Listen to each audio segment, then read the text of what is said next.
కడియం శ్రీహరి తన కులాన్ని అడ్డుపెట్టుకొని అన్ని రాజకీయ పక్షాల్లో తన పంతాన్ని చెల్లించుకున్న నాయకుడు.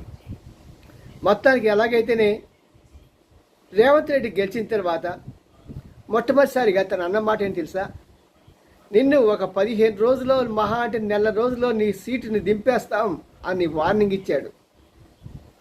నీకు పెద్ద మెజార్టీ లేదు, 5 మందే, దాంట్కి మా వాళ్ళందరూ కలిస్తే మేమే త్వరలోనే ప్రభుత్వాన్ని ఏర్పాటు చేస్తాం, కేసీఆర్ అంత మహానాయకుడు ఎవరు లేరు, నువ్వు చవటవి అని ప్రగల్భాలు పలికిన ఆ కడియం శ్రీహరి ఈ రోజున కేసీఆర్ని నువ్వు చవటవి అని తిట్టి అతను రేవంత్ రెడ్డి పంచను చేరి మరి కాంగ్రెస్ పార్టీలో ఏదో రకంగా లబ్ధి పొందాలి. ఎందుకంటే తనకి ఈ వయసులో సుమారు 85 సంవత్సరాలు ఉన్నాయిలేండి పాపం ఈయనకి. ఈ వయసులో ఆయన పొందేది ఏం లేదు, కానీ తన కూతురికి తన కొడుకు పదవులు ఉండాలని కోరికతో వచ్చాడు.